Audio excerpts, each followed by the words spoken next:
الحمد لله والصلاة والسلام على رسول الله وأشهد أن لا إله إلا الله وحده لا شريك له وأشهد أن سيدنا محمدا عبده ورسوله اللهم صل وسلم وبارك على سيدنا محمد النبي الأمي وآله وصحبه أما بعد. My dear brothers and sisters, my dear children, السلام عليكم ورحمة الله وبركاته.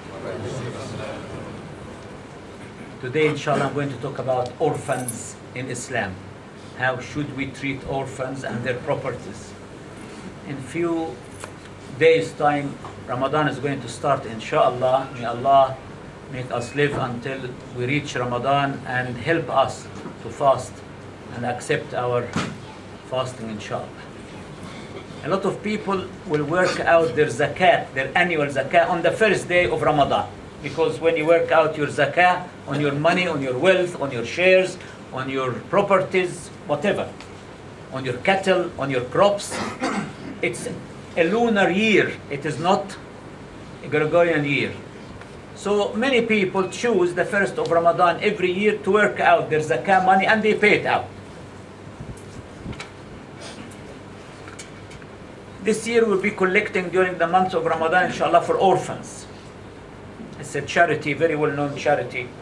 So one evening, inshallah, we will be collecting for the orphans. Now, who can define an orphan? Who is an orphan? No parents. Exactly. A child who has no parents. So, if the mother is there and the father dies, he has someone. He has a guardian, he has someone to look after him. Unless they live in a country where women have no rights. Oh, you said Bangladesh, you can say all the Muslim countries. Okay, so a young woman, newly married, her husband dies, he leaves her with one or two children, and unfortunately, the relatives are so powerful, they come in and they take the property of the orphans, and the woman will have no rights. So still, they are still treated as orphans. But the right definition is both parents. That's why Allah subhanahu wa ta'ala says to the Prophet sallallahu alayhi wa sallam in Surah Al-Duha, chapter 93, verse 6, أَلَمْ يَجِدْكَ يَتِيمًا فَآوَى. Hasn't he found, subhanahu wa ta'ala, hasn't he found you an orphan? فَآوَى. He provided shelter for you. He provided care for you through his grandfather and uncle and so on. So even the Prophet ﷺ, he lost his father at the beginning and then he lost his mother later. But from the moment he lost his mother, he became an orphan. Now, if this was not happening among the people, Allah wouldn't have mentioned it in the Quran. Allah wouldn't have said, do not dare to take or to abuse the property of the orphans. Or don't you dare to mix their property and their asset to your asset. Or don't you dare as a guardian who is looking after orphans to justify eating unlawfully some expenses out of the property of the orphans. Allah subhanahu wa ta'ala, subhanallah, whatever is in the Quran, because we are like that. We are like that. So let's examine some of the verses in the Quran regarding the property of the orphans. How should we look after them? I mean, you find an orphan girl, beautiful girl, and her guardian wants to marry her. She has no wakil, she has no wali, she has no one. And what they do, they don't pay her mahr. She doesn't get a dowry. She doesn't get a mahr because she has no one. So let's examine the verses and look into the penalty, into the punishment which expects those who devour the property of the orphans. We'll read it now. أعوذ بالله من الشيطان الرجيم بسم الله الرحمن الرحيم. Surah An-Nisa, chapter 4. A lot of revelation, yes, verse 2, correct, came following the Battle of Uhud, when a lot of Muslims were killed, men were slain in the battle, and a lot of women were left as widows and a lot of orphans. So regulations, immediately, no waste of time. Regulations, divine regulations come in. وَآتُوا الْيَتَامَى أَمْوَالَهُمْ. To orphans, restore their property when they reach their age of consent. وَلَا تَتَبَدَّلُوا الْخَبِيثَ بِالطَّيِّبِ وَلَا تَأْكُلُوا أَمْوَالَهُمْ إِلَى أَمْوَالِكُمْ إِنَّهُ كَانَ حُوبًا كَبِيرًا. To orphans, restore their property when they reach their age of consent. Nor substitute your worthless things for their good ones, and devour not their substance by mixing it up with your own, for this is indeed a great sin. حُوبًا كَبِيرًا. Let me read the footnote. Justice to orphans is enjoined, and three things are particularly mentioned as temptations in the way of a guardian. And funnily enough, the guardian can be the uncle or the grandfather. Can you imagine it? But when money comes into it, no mercy, no honesty. The child has no one to defend him or her, nobody to question the guardian. So what he does, he devours the property of the orphan, or he exchanges it for something worthless. Bad one. Number one, he must not postpone restoring all his worst property when the time comes. The child reaches the age of puberty, the age of consent, and the Quran in another verse says, test them, see if they can really make sense of how they deal with property and money. And the guardian insists, no, I'm still running the business, I don't want to lose the money. No. The moment they reach the age of consent, restore their property to them. So he must not postpone restoring all his world's property when the time comes, subject to what Allah said in verse 5, chapter 4. 2, if there is a list of property, it is not enough that that list should be technically followed. The property restored must be of equal value to the property received. The same principle applies where there is no list.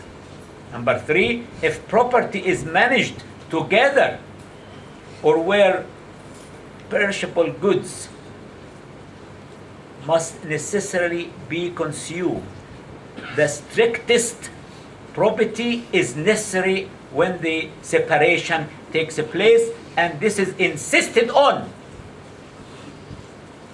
See also verse 220, chapter 2. We'll go through it as well. And then the next verse commands us to be so fair when we decide to marry an orphan girl. And do you know, this was the introduction to reduce the number of wives in Islam. And let me give it to you in a nutshell. Before Islam, men were allowed to have any number of women, any number. There was no restriction. They can marry as many women as they want. When this verse was revealed, verse 3, chapter 4, it restricted the number to what? 4. How many wives have you got so far? 1. Only one. One here and one in Bangladesh. Okay. Right. That's why he's going 6 months to Bangladesh. You are a fair man anyway. No problem.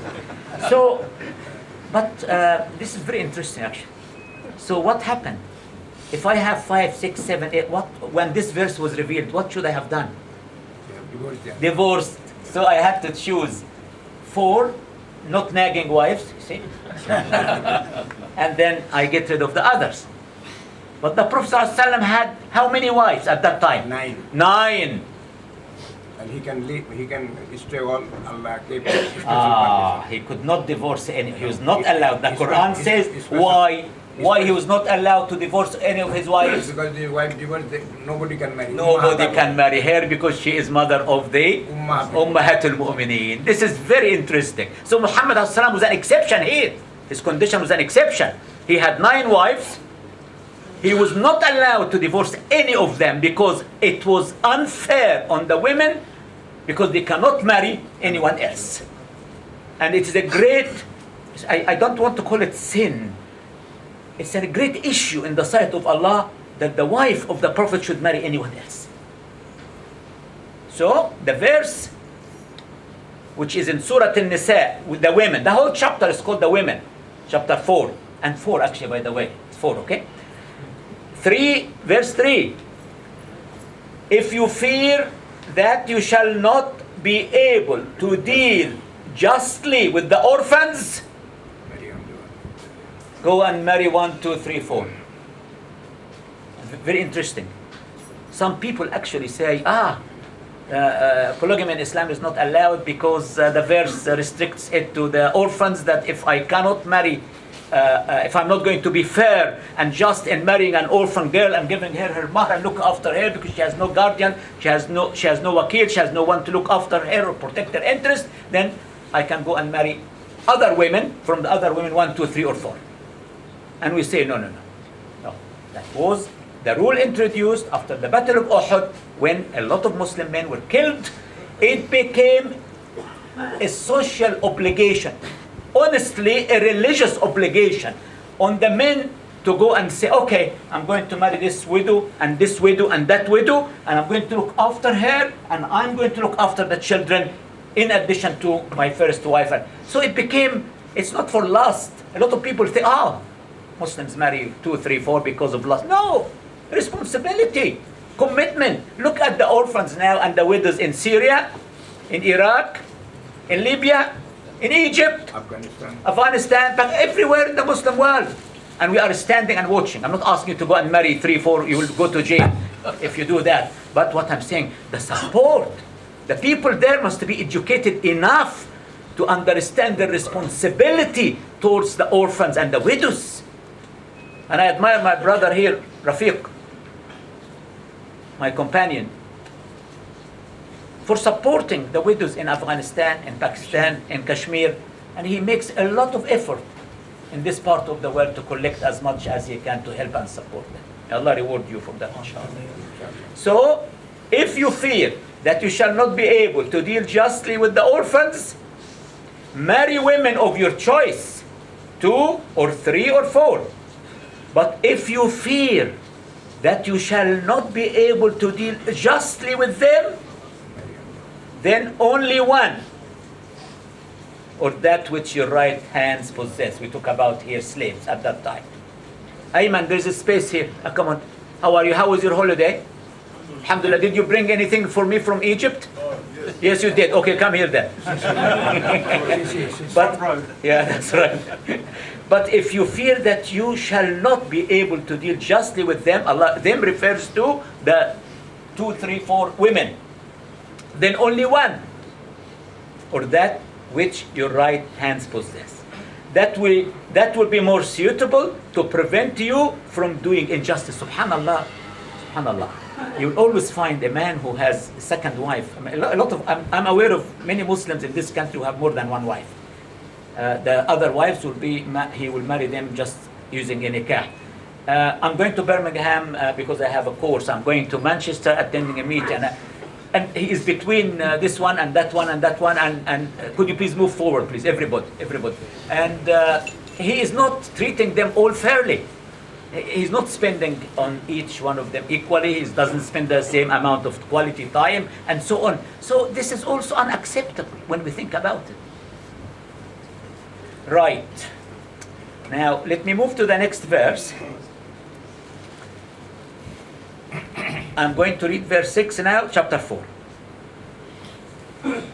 وَابْتَلُوا الْيَتَامَى, test the orphans or try them.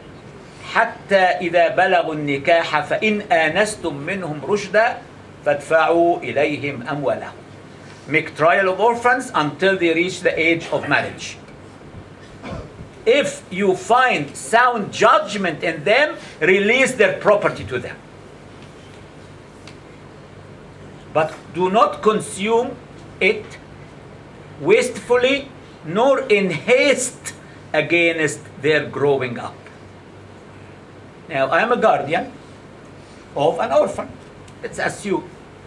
And every month I have to go to the bank to withdraw money. I have to go to to check the property and collect the rent. So I am doing a job. I am carrying out a job on behalf of the orphans I am looking after. Should I claim back any expenses? Yes. Yes. You can claim justly. But you are a very rich man. You are a consultant anesthetist. Your pension is very good. So But still would you? if you want, you can claim. You think so? No, the Quran says no. The Quran says no. The Quran says if you are rich, if you are well off, don't take anything. If you are poor, take what actually you have spent. In other words, do not give yourself a salary. Or don't say, oh, my hour is 50 pounds an hour, I'll go and 2 hours here. No, listen very carefully, please. I read it in Arabic. وَمَنْ كَانَ غَنِيًّا فَلْيَسْتَعْفِفْ وَمَنْ كَانَ فَقِيرًا فَلْيَأْكُلْ بِالْمَعْرُوفِ. Okay? Let him claim no remuneration. If the guardian is well off, let him claim no remuneration. So if you are wealthy, don't. There's no justification. You do it of your good heart because you are the guardian of your grandson or your nephew or your niece. So I'm not going to claim any expenses. Out of pocket expense. Can you imagine? Out of pocket. Nothing. I cannot claim anything. فَلْيَسْتَعْفِفْ. Clearly stated.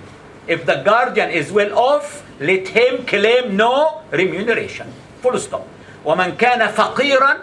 And if the guardian is poor, let him have for himself what is just and reasonable. Subhanallah. So beautiful. A big responsibility. You are being tested by Allah. He gave you an orphan. And He gave you a gate to Jannah. As the Prophet ﷺ said, this orphan is going to be your way to Jannah. Treat him justly and fairly as if he is your own son or your own daughter.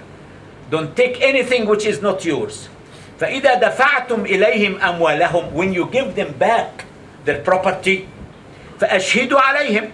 It's always very highly recommended to have people to witness the transaction. Oh, my dear nephew, my dear niece, my dear grandson, granddaughter, please come. Bring other members of the family, sit with them. 20 years ago, when your father passed away, he gave me this and that. I have invested for you. Today it is this and that. Please take it back. Alhamdulillah. Ya subhanallah. What a relief. The man passed the test. Alhamdulillah. Can you imagine? Alhamdulillah. وَكَفَى بِاللَّهِ حَسِيبًا. It is sufficient that Allah subhanahu wa ta'ala is witness over everything. So even when you don't find any witnesses, Allah subhanahu wa ta'ala is the witness. So we are dealing all the time in the presence of Allah subhanahu wa ta'ala. All the time. In verse 9, chapter 4, a very interesting warning here. Can you guarantee that you will not die and leave orphans behind you? No. We don't know. We don't know. Anybody, it can happen to any one of us. So Allah subhanahu wa ta'ala says, وَلْيَخْشَى الَّذِينَ لَوْ تَرَكُوا مِنْ خَلْفِهِمْ ذُرِّيَّةً ضِعَافًا خَافُوا عَلَيْهِمْ فَلْيَتَّقُوا اللَّهَ وَلْيَقُولُوا قَوْلًا سَدِيدًا. Let those disposing of an estate have the same fear in their minds as they would have for their own if they had left a helpless family behind. Let them fear Allah and speak appropriate words. Let them say what is right, just and fair. Right.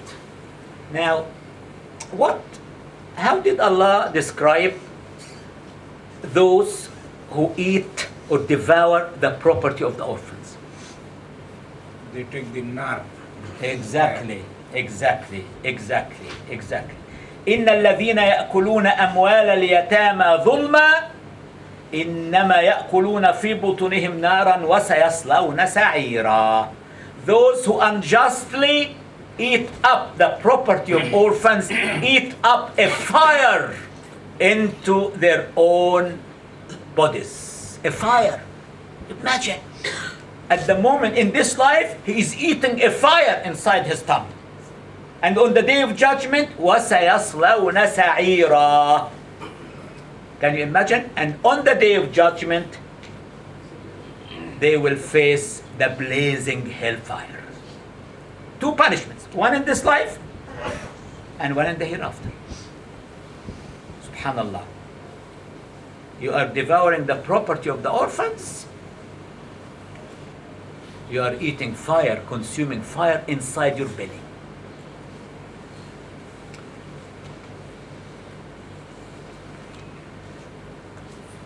There are many instructions in the Quran regarding how to be kind and nice to orphans. Let me read first verse 1 to 7, chapter 4 again, and Nisa, the women. Allah subhanahu wa ta'ala say, they ask you instruction concerning women. Say, Allah instructs you about them. And remember what has been rehearsed unto you in the book concerning the orphaned women to whom you give not the portions prescribed. You don't give them their dowry. And yet whom you desire to marry. As also concerning the children who are weak and oppressed. وَالْمُسْتَضْعَفِينَ مِنَ الْوِلْدَانِ. This is a beautiful verse because it included here as well boys and girls who are oppressed, like what's happening in Syria and Iraq, forcing them to carry arms to fight. That you stand firm for justice to orphans. وَأَن تَقُومُوا لِلْيَتَامَ بِالْقِسْطِ. You stand firm for justice to orphans. There is not a good deed which you do, but Allah is well acquainted with it. And then let me mention some of the verses in the Quran regarding kindness to orphans. Allah subhanahu wa ta'ala in verse 152 chapter 6 and verse 34 chapter 17, he uses exactly the same words. وَلَا تَقْرَبُوا مال اليتيم إلا بالتي هي أحسن حتى يبلغ أشده. Don't you dare to come near the property of the orphan except to improve it until they reach the age of consent, age of puberty, age when you feel they are sensible enough to look after the property. Allah subhanahu wa ta'ala in Surah Al-Fajr, Dawn, chapter 89 verse 17, كلا بل لا تكرمون اليتيم. No, you don't honor the orphans. We don't. Go and look at the orphanages in the Muslim world and see how much donation they receive and where does it go. And look at the state of the children living there. In verse 9, chapter 93, فَأَمَّا الْيَتِيمَ فَلَا تَقْهَرْ. Do not, this command came to the Prophet ﷺ. وَالضُّحَى وَاللَّيْلِ إِذَا سَجَى مَا وَدَّعَكَ رَبُّكَ وَمَا قَلَى وَلَلْآخِرَةُ خَيْرٌ لَكَ مِنَ الْأُولَى وَلَسَوْفَ يُعْطِيكَ رَبُّكَ فَتَرْضَى. أَلَمْ يَجِدْكَ يَتِيمًا فَآوَى. Hasn't he found you an orphan and he provided shelter for you and guardianship for you? وَوَجَدَكَ ضَالًّا فَهَدَى. He found you misled and he guided you. وَوَجَدَكَ عَائِلًا فَأَغْنَى. You were in need and he enriched you. فَأَمَّا الْيَتِيمَ فَلَا تَقْهَرْ. Do not oppress the orphan. Command coming very early in Mecca. Very early. What religion is this? Which talks about kindness to orphans, kindness to widows, kindness to women. And look at Islam today. What Islam is this? Opposite. Do you want to be a Muslim like these people? Or do you want to be a Muslim as in the Quran? In Surah Al-Ma'un, chapter 107, verse 2, فَذَلِكَ الَّذِي يَدُعُ الْيَتِيمِ. Allah is condemning the one who pushes the orphan away, who exploits the orphan. And in verse 8, chapter 76, Al-Insan, this is a very nice story, beautiful story. وَيُطْعِمُونَ الطَّعَامَ عَلَى حُبِّهِ مِسْكِينًا وَيَتِيمًا وَأَسِيرًا. I'm going to tell you the story very quickly because it's so beautiful. So beautiful. Ali radiallahu anhu, the cousin of the Prophet sallallahu alaihi wasallam, and his son-in-law, married to Fatima radiallahu anha, the father of Al-Hasan and Al-Husayn, and the fourth Khalifa. One of his children fell ill, so they made a vow that if he will recover, if the child will recover, they will fast 3 days. Nadhr, we call it nadhr. So the first day, they were sitting about to break their fast. Someone came at the door. He knocked at the door. He said, "Ana miskeen, I am a poor person." So they gave him all the food. And people say, "Oh," I was talking to some rich people, and he said, "Oh, couldn't they have shared it?" I said, "It was not even enough for one person. It was Ali and Fatima and all the children sitting breaking the fast." So they gave the food, and they continued the second day fasting with nothing. The second day, a person came and he said, "I'm an orphan, yatim." So they gave him the food. The third day, a mushrik, asir, prisoner of war, asir, non-Muslim, prisoner of war, mushrik, came through the door and knocked and said, "I am asir." They gave him the food. 3 days, 3 nights, they went without food. So Al-Hasan went to the Prophet ﷺ. They had nothing to eat for 3 days, and they were trembling like a bear. Prophet ﷺ took his cloak out and hugged them. And the revelation came. وَيُطْعِمُونَ الطَّعَامَ عَلَى حُبِّهِ مِسْكِينًا وَيَتِيمًا وَأَسِيرًا إِنَّمَا نُطْعِمُكُمْ لِوَجْهِ اللَّهِ لَا نُرِيدُ مِنْكُمْ جَزَاءً وَلَا شُكُورًا. We only feed you for the sake of Allah. We don't want you even to say thank you to us or reward us. And we fill our tummies and we are putting on. And today I tried to tighten my belt and I had to loosen one hole. Oh my goodness. This is the difference between us and them. And finally, in Surah Al-Kahf, chapter 18, verse 82, beautiful story when Musa ﷺ was going out with this learned man who had special knowledge from Allah subhanahu wa ta'ala, and in one of them, they arrived into a village and the people were nasty to them, and the man saw a wall which was about to collapse, so he decided to render and put it up. And Musa questioned him. And then at the end of the story, he told him, as far as this wall is concerned, they were in a village. They were in a village. Amma al-Jadar, as far as the wall is concerned, it belongs to 2 orphans in Medina, in the city. This is the village and this is the city. وَكَانَ أَبُوهُمَا صَالِحًا. Their parents were very righteous. So you are worried about your children and the grandchildren? Be righteous. Allah will look after them. Allah sent a prophet, a messenger, Musa alayhi salatu wasalam, and a knowledgeable man to render the wall, because beneath the wall there was a treasure, and Allah said, I wanted these to reach the age of consent and come and restore the treasure from the village where these nasty people were living. Because if the wall would have fallen down, it would have exposed the treasure and the evil people would have taken. Allah looked after them. 2 orphans sleeping in their beds in the Medina, in the city, and these 2 men came to protect their treasure. You can imagine. كَانَ أَبُوهُمَا صَالِحًا.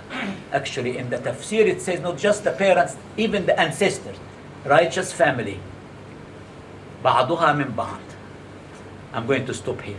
Thank you very much indeed for listening. شكرا. Assalamu alaikum. Please announce Sister Zeba, wife of brother